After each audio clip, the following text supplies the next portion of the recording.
త్రిమూర్తులు, నీ శ్రేయోభిలాషిగా నేను చేయాల్సిన ప్రయత్నాలన్నీ చేశాను. ఇక నువ్వు పూనుకుంటే తప్ప ఈ కళ్యాణం జరగదు. రే, పెళ్లి కొడుకు మేడ మీద గదిలో తలుపులు మూసుకుని కూర్చున్నాడంట్రా. ఇంకేం పెళ్లి? అరగంటలో పెళ్లి పట్టిన ఇప్పటిదాకా మండపానికి అరిటా కట్టలేదు. వాడికి ఇప్పుడు మేకప్ వేయలేదురా. ఇలా పెళ్లి పట్టక ఎన్ని చూడలేదయ్యా మనం. పెటాకులు కాదురా, పిండా కూడా అయింది. ఇల్లు గాలి ఒకటి ఏడుస్తుంటే కూరలో ఉల్లిపోయలేదని కూడా ఇచ్చాడట. అసలే పెళ్ళాకి మేము ఏడుస్తుంటే మధ్యలో నీ కూడా వెంట్రా. అయితే ఈ పెళ్లి ఖచ్చితంగా ఆగిపోయినట్టేనా? ఆగిపోయినట్టే. ఇంక ఈ పెళ్లి జరగదు. సరేనా? పొరపాటు మాట్లాడుతున్నావు. బావుమరిది బతకోరతాడంటారు. నువ్వేమిట్రా అపశకునం మాట్లాడి మా కుటుంబం పరువు తీస్తున్నావు? నేనేమన్నాను బావా? ఈ పెళ్లి జరగదని ఎవరా నీతో చెప్పింది? ఇదే ముహూర్తానికి ఇక్కడే పెళ్లి జరుగుతుంది. రాయ్ రాయ్ రాయ్.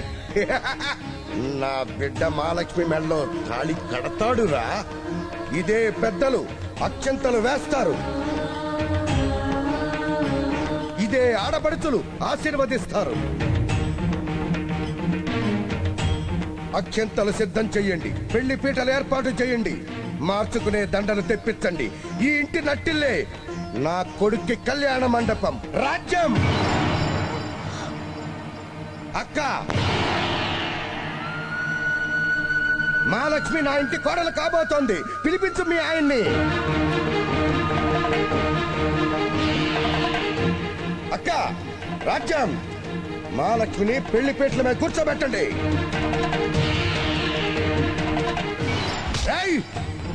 నువ్వు మహాలక్ష్మి మొగుడు అయితే ఎంతమంది ప్రేమలు నీకు దక్కుతాయి. లేకపోతే ఏ ఒక్క ప్రేమ నీకు దక్కదు. బలవంతంగా తాళి ఎలా కట్టిస్తారండి? ఆడపడుచుల్ని గౌరవించే వంశం మాది. కాబట్టే బ్రతికిపోయావు.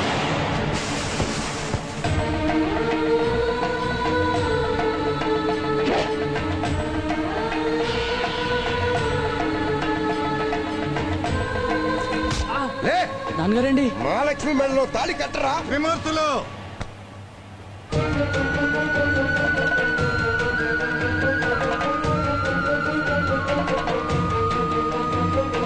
హడావుడిగా తూతూ మంత్రం చేయటానికి ఇది నువ్వు ముచ్చటగా చెక్కించుకున్న బొమ్మల పెళ్లి కాదు, నా కూతురు పెళ్లి.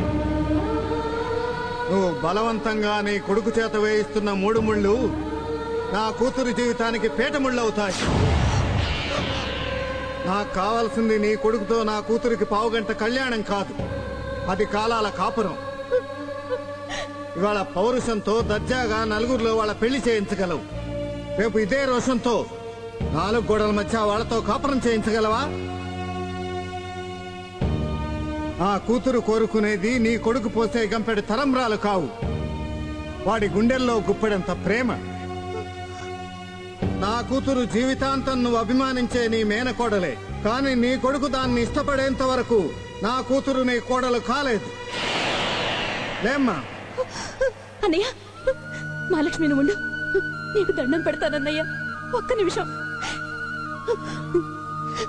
ప్రేమతో బ్రతిమాలాలనుకున్నాను, కానీ నీకు ఈ మధ్య ఆ పిల్ల మీద కలుపు మొక్కలా పుట్టిన ప్రేమ తప్పితే మా అందరి ప్రేమలో నీకు అర్థం కావడం లేదు. నీ కాళ్ళు పట్టుకుంటాను.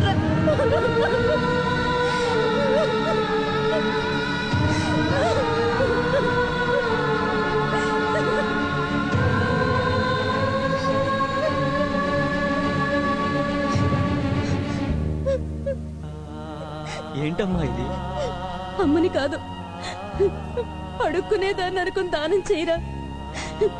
కనీసం మేం కన్ను మూసేంత వరకైనా మా బంధుత్వాల్ని బంధాల్ని మాకు దానం ఇవ్వరా. ఇవ్వు. అమ్మా, నువ్వు కాళ్ళు పట్టుకున్నావని నేను కరిగిపోతే నా భవిష్యతే కరిగిపోతుందమ్మా. నీ కన్నీళ్లకు లొంగిపోయి నేను మనసు మార్చుకుంటే నా తలరాతే మారిపోతుందమ్మా. రాజ్యం, రాజ్యం, నా పిచ్చి రాజ్యం. 4 దుక్కుల వాన కురిస్తే ఒక నారుమడి అంటారు, 100 నారుమళ్ళు కలిస్తే ఒక ఏటి పంట అంటారు, 100 ఏళ్లు పంటుంటే ఒక కొడుకు అంటారు. మనం ఎంత ప్రేమ కురిపిస్తే వాడు మన కొడుకయ్యాడో వాడికే తెలిసే. రాజ్యం, ఈ రోజే వాడు పెళ్లి పీటలెక్కాలి. లేదంటే మనం పెట్టిన పేరు, మన వల్ల వచ్చిన ఇంటి పేరు, వాడు మోసుకు తిరుగుతున్న మన వంశం పేరు వదులుకోవాలి. కాబట్టి ఈ క్షణంలోనే వాడికి ఇల్లు ముఖ్యమో వాడి ప్రేమ ముఖ్యమో తెలుసుకోమని చెప్పు రాజా, చెప్పు.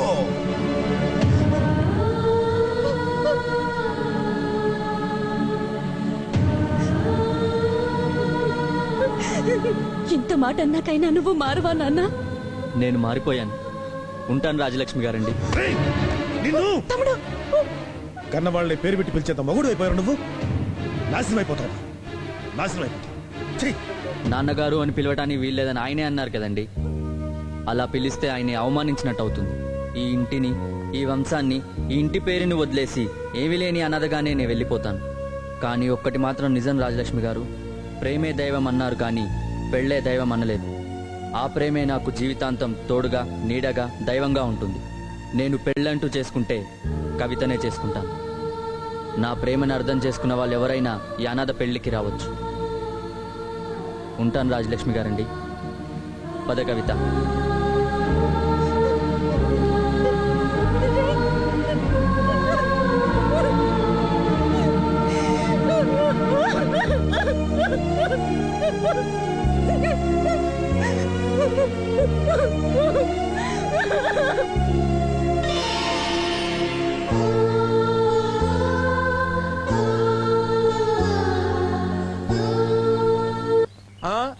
కిష్టో ఎవరు వస్తున్నాడో చూడు. ఓ రామశివరావు, ఏమిటి విషయం, ఇలా వచ్చావు? మేమిద్దరం పెళ్లి చేసుకోబోతున్నామండి. మాకు నీడ కావాలి. ఈ 2 రోజులు మీ ఇంట్లో గాని మీ పంచలో గాని మేమిద్దరం ఉండొచ్చా అండి? వైనాట్? నువ్వే కాదు, మీ అత్తింటి వాళ్ళు మొత్తం మా ఇంట్లో ఉంటామన్నా నాకేం అభ్యంతరం ఉండదు. నేనే కాదు, మా ఆవిడ నా కూతురు కూడా కాదన్నారు. మహాలక్ష్మి, కవితని లోపల తీసుకెళ్ళు. సారు, మీ బిడ్డ పెండ్లి చెడగొట్టినా గాని మమ్మల్ని తుక్కడే చేసి గోదాట్లో వేయకుండా అడిగిన వెంటనే షెల్టర్ ఇచ్చినవంటే నువ్వు మామూలు కదయ్యా. మంచి దిల్లున్న మనిషి.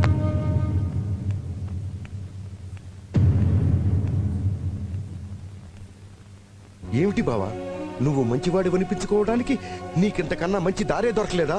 మధ్యలో మీ బావేం చేశారా? కరెక్టే, మీ ఇద్దరు దేవతలు. మిమ్మల్ని అర్థం చేసుకోవడానికి మీలాగా దైవశక్తి నాలో లేదుగా. మానవత్వం నిరూపించుకోవడానికి దైవత్వం అక్కర్లేదు త్రిమూర్తులు. ఎందుకు బావా ఈ మానవత్వం? ఇంత మోసం చేసిన వాళ్ళని నీ ఇంట్లో ఉంచుకోవడానికి నీకు మనసెలా ఒప్పింది బావా? మంచిగా ఆలోచించకపోతే అది మనసెలా అవుతుంది? హ! మంచి మనసుతో ఆలోచించాల్సింది మంచి మనుషుల గురించి బావా.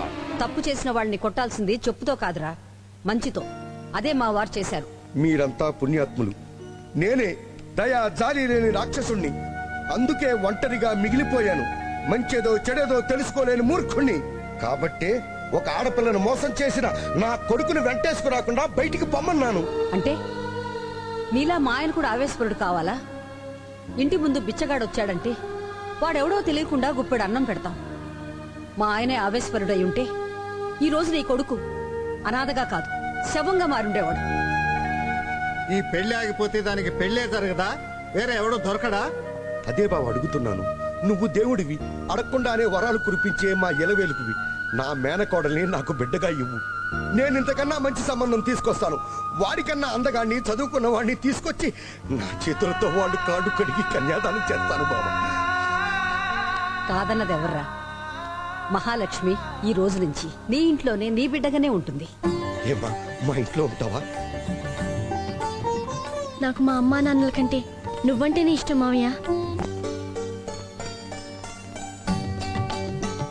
వీడు కాక ఇంకా నాకు పెళ్లి కావలసిన ఆడపిల్లలు 2 ఉన్నారు.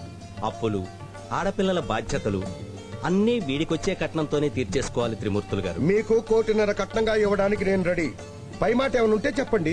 ఇంక పై మాటలే ఉంటాయి అన్నయ్య గారు, మీరు చెప్పిందే ముహూర్తం. ఏమిటండి ఇది?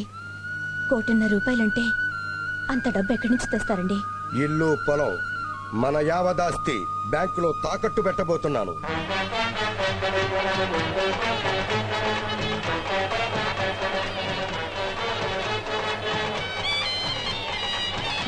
నమస్కారం అండి, బాగున్నారా? కూర్చోండి. నమస్తే.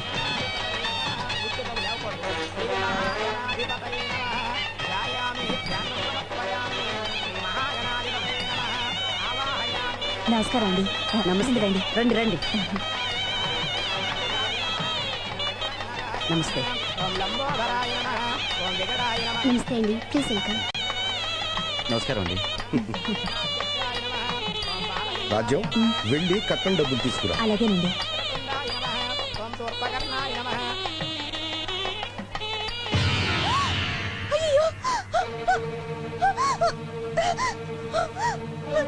సూర్యకాంతం, సూర్యకాంతం త్వరగా రా. ఏమిటి రాజు ఏమైంది? కోటిన్నర ఇందులో పెట్టాను, కనిపించడం లేదు. వీణా ప్రియా సుధా తొందరగా రండి. ఎవడో ఈ కిటికీలో నుంచి వచ్చి దొంగతనం చేసినట్టున్నాడే. వీడి జిమ్మడిపోను, వీడి చేతులు పట్టుకోను. ఊరుకో రాజు, ఊరుకోమ్మా. అన్నయ్య గారికి చెప్పండి.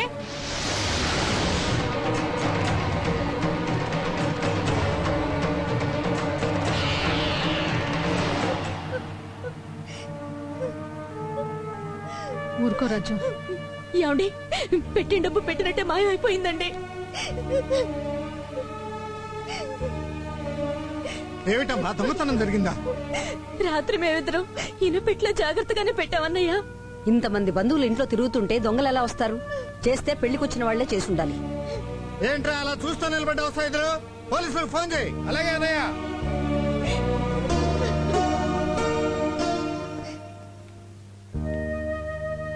సుందరరామయ్య గారు ఇంట్లో దొంగలు పడ్డారు. కట్నం డబ్బంతా పోయింది. మీ నిజాయితీ నాకు తెలుసు త్రిమూర్తులు గారు. నేను అంతే నిజాయితీతో చెప్తున్నాను. ఇప్పటికిప్పుడు కట్నం డబ్బు ఇస్తే తప్ప ఈ పెళ్లి జరగదు అని నేను అనటం లేదు. ఈ ముహూర్తానికి నా కొడుకు మీ అమ్మాయి మెడలో తాళి కడతాడు. కాకపోతే కట్నం డబ్బు ఎప్పుడు ఇస్తారో ఎలా ఇస్తారో ఒక్క మాట చెప్పండి చాలు. ఇచ్చే అవకాశం లేదు సుందరరామయ్య గారు. త్రిమూర్తులు, ఇప్పుడు ఏం చేద్దాం? ఎంతైనా నా కూతురు పెళ్లి కదా. నాకున్న 5 ఎకరాలు ఆ పెంకుటిలో అమ్మేద్దాం. ఓ 10 లక్షలు వస్తాయి. అన్నయ్య నా 10 ఎకరాలు కూడా అమ్మేద్దాం. నీ బొంద, నీ 10 ఎకరాలు అమ్మితే 20 వస్తాయి. నీదొక 20, నాదో 10, మొత్తం కలిపిన 30 కాదు కదరా. మిగతాది ఏం చేద్దాం? రే గిరి, చెప్పండి. ఈ ఇంట్లో దొంగతనం జరిగింది, నీకు తెలుసుగా? తెలిసిందండి. జరిగిన సంఘటనని ఖండిస్తున్నారు. అవును, ఇదే టైంలో వాళ్ళ అబ్బాయి మరో పెద్ద దెబ్బ కొట్టాడు. మామూలు దెబ్బ. ఏ ప్రతిపక్షం అంత దెబ్బ కొట్టలేదు. అంత పెద్ద దెబ్బ కరుణానిధి జైలు కొట్టలేదు. ఈ ఇష్యూ మీద సిబిఐ వాళ్ళ చేత ఎంక్వైరీ చేయిద్దాం. అవసరమైతే ఆందోళనకు దిగుదాం. రాస్తారోకోలు, చలో అసెంబ్లీ కార్యక్రమాలు చేపడదాం. కరెక్ట్. అలాంటివి ఏం చేయనక్కర్లేదు కానీ మీరు మీ కార్యకర్తలు ఓ 20-30 మంది కలిసి తలా 5 లక్షలు 10 లక్షలు ఇవ్వగలిగితే 1.5 కోటి కలెక్ట్ అవుతుంది. ఈ పెళ్లి జరుగుతుంది. మీ నాయకుడు త్రిమూర్తుల పరువు నిలబడుతుంది. ఏమిటా నీళ్ళు అవుతారు? మాట్లాడరే. ఏం మాట్లాడదామని ఆలోచిస్తున్నాం. ఇంకా ఏమిటా ఆలోచించేది? మీరు మీ పార్టీ వాళ్ళు తలుచుకుంటే 1.5 కోటి ఏం కర్మ, 10 కోట్లైనా కలెక్ట్ చేయగలరు. పార్టీ ఫండ్ అయితే కలెక్ట్ చేయొచ్చండి. మరి పెళ్లి కదా. కదా మరి, మామూలు పెళ్ళా? మీ త్రిమూర్తులు గారింట్లో పెళ్లి. ఏం గిరి, నువ్వు 10 లక్షలు ఇచ్చేసేయలేవు? 10,000 25,000 అంటే ఓకే సార్. 10 లక్షలు అంటే కష్టమే కదా. ఏం మూర్తి, నీ దగ్గర నుంచి ఒక 5 లక్షలు ఎక్స్పెక్ట్ చేయొచ్చా? మీ ఎక్స్పెక్టేషన్ రాంగ్ సార్. ఎంచేతంటారా, ఈ ఊళ్ళో నాకున్నదే 1.5 ఏకర్స్, దట్టు కబ్జా చేసిన స్థలం. అంత ధైర్యం చేసి ఎవరు కొంటారు చెప్పండి. రామారావు, మీ కార్యకర్తల దగ్గర నుంచి ఏదైనా కొంచెం. కార్యకర్తల దగ్గరే ఉంటుందండి, జెండా కర్రలు తప్ప. మరి మీ త్రిమూర్తుల కోసం మీరు ప్రాణాలైనా ఇస్తా ఉంటారు కదయ్యా. ప్రాణాలు ఇవ్వటం ఏమిటి సార్? అవసరమైతే ప్రాణాలు తీస్తాం. పార్టీ కోసం పంటలు తగలబెట్టారు, తోటలు నరికేశారు, బాంబులు వేశారు, తలలు తీశారు. పార్టీ కోసం ఎన్ని దారుణాలైనా చేయగలరు గాని పార్టీ కోసమే బతికిన మనిషి ఇంట్లో శుభకార్యం కోసం సహాయం చేయలేరన్నమాట. ఏం పార్టీలు రా మీవి? గిరిగారు బాబు ఏంటి? ఇచ్చారా? భోజనాలు రెడీయా? చైతి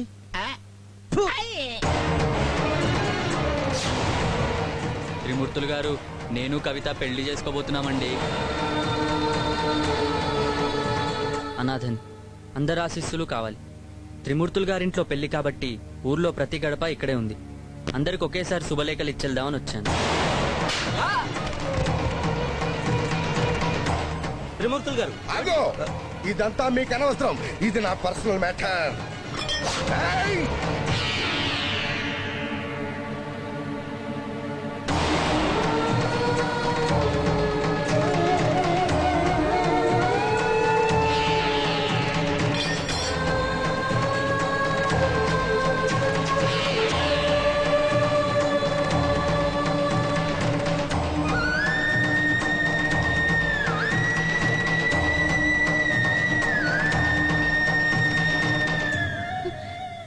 ఇదంతా? రాజ్యలక్ష్మి గారండి, మహాలక్ష్మికి నాకు పెళ్ళండి. నా జీవితంలో మహాలక్ష్మి తప్ప వేరే అమ్మాయి పేరే తెలియదు. మహాలక్ష్మి లేకపోతే నేను బతకలేను.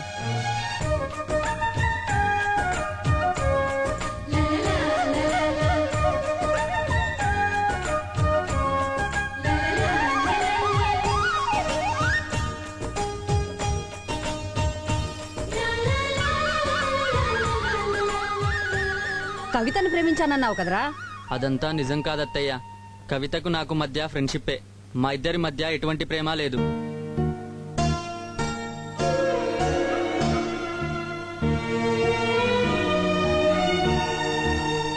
మీ పార్టీల వల్ల జీవ సమాధి అయిన వేణు తులసిలు కూడా మా ఫ్రెండ్స్ అండి. మేం క్లాస్మేట్స్ అండి. వేణు తులసి ప్రాణానికి ప్రాణంగా ప్రేమించుకున్నారు. తమ ప్రేమను నిజం చేసుకోవాలని వాళ్ళు ఎన్నో కలలు కన్నారు. కానీ వాళ్ళ ప్రేమ గురించి పెద్దలకు చెప్పడానికి ధైర్యం చేయలేకపోయారు. అందుకే వాళ్ళ బాధ నాతో చెప్పుకున్నారు. మీకేం పర్వాలేదు, మా నాన్నగారు ఉన్నారు, తప్పకుండా మీ వాళ్ళతో మాట్లాడి మీ పెళ్లి జరిపిస్తారని చెప్పాను నాన్నగారండి. కానీ మీరు కూడా రాజకీయాలకు తల వంచారు నాన్నగారండి. మీ పార్టీల వల్ల, మీ రాజకీయాల వల్ల మమ్మల్ని బాధ పెట్టిన మీ పెద్దల చిన్న మనసులను కష్టపెట్టాలనే ఇలా చేశాం. మీ చేత కన్నీళ్లు పెట్టించాలనే ఇలా చేశామండి.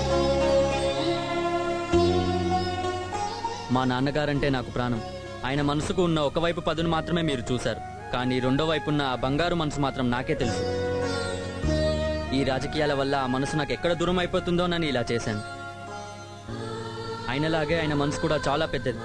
కానీ ఆయన కళ్ళ ముందే ఓ ప్రేమ సమాధవుతుంటే ఆ మంచి మనసు ఏమైపోయిందా అని నా మనసు చలించిపోయింది. నన్ను ఇలా తీర్చిదిద్దిన మా నాన్నగారిని ఎలా మార్చుకోవాలని నేను కుమిలిపోయాను. ఆయన్ని పేరు పెట్టి పిలిచినప్పుడల్లా నేను గుండె పగిలేలా ఏడ్చాను. మిమ్మల్ని పేరు పెట్టి పిలిస్తే మీ ఆయుషే తగ్గిపోతుందండి. మీరు నిండు నూరేళ్లు బతకాలండి. మిమ్మల్ని నాన్నగారు అని పిలుస్తానండి. మిమ్మల్ని ఒక్కసారి నాన్నగారు అని పిలుస్తానండి. నాన్నగారండి.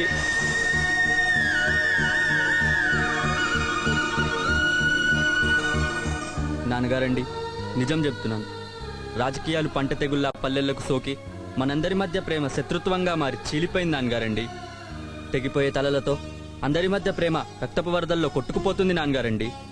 వేణు తులసిల ప్రేమ నిలబడితే ముఠా తగాదాలతో ఊళ్లకు ఊళ్ళు తగలబడిపోతాయని భయపడ్డారే గాని ఊళ్లలో మిగిలిన ప్రేమ బూడిదైపోతుందని మీరు గమనించలేదు నాన్నగారండి. ఆ రోజు వాళ్ళ ప్రేమను గెలిపించి రాజకీయాలను ఓడిస్తే ఆ ప్రేమ అన్ని ఊళ్ళకి అమృతంలా అందేది నాన్నగారండి. వాళ్ళిద్దరూ మట్టిలో కలిసిపోయారే గాని వాళ్ళ ఆత్మలు అందరి గుండెల్లో ప్రేమను వెతుక్కుంటున్నట్లు నాకు అనిపిస్తూ ఉంటుంది నాన్నగారండి. అందరి మనసుల్లో ప్రేమ నిండాలని ఏడుస్తున్నట్లు అనిపిస్తుంది నాన్నగారండి. ఈ పల్లెల్ని ప్రేమిస్తూ వాళ్ళు వదిలిన ఊపిరి పైరగాలిలా నన్ను తాగుతున్నట్లు అనిపిస్తుంది నాన్నగారండి.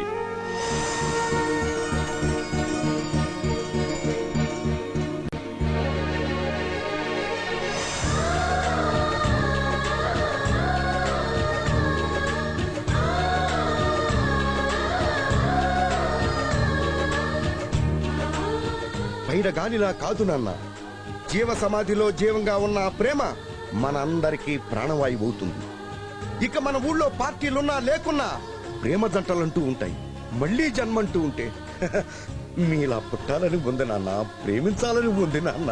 నాన్నగారండి, మీ అందరినీ మార్చాలని ఈ నాటకం ఆడించింది కృష్ణారావు మావయ్య గారండి. అంతేకాదు నాన్నగారండి, 1.5 కోటి కట్నం డబ్బు కూడా కొట్టేసింది కృష్ణారావు మావయ్య గారేనండి. అరుగు మీద కూర్చుని గారెలు సున్నుండలు తింటుంటే ఏమో అనుకున్నాను బావా. ఆహా, కానీ నువ్వు చక్రం తిప్పితే శ్రీకృష్ణుడివి, బాణం వదిలితే అల్లూరి సీతారామరాజువి బావా.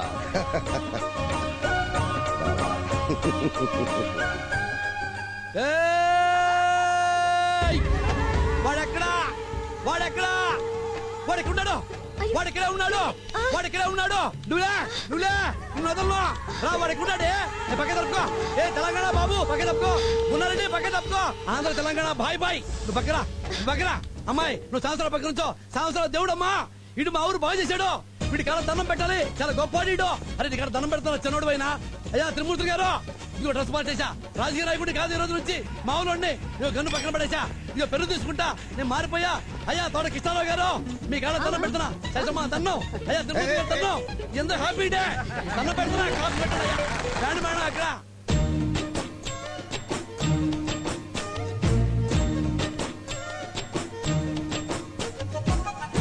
ఏం బావమరుదులు పోతులు కొడుతూ రౌండ్ తిరగటం మానేశారా? సర్కిట్ అవలు తీసేశారా? రౌండ్లు కొడుతూ బిల్డప్లు? అది బుద్ధిగా ఒకసారి అటు చూడండి. వెళ్ళండి వెళ్ళండి.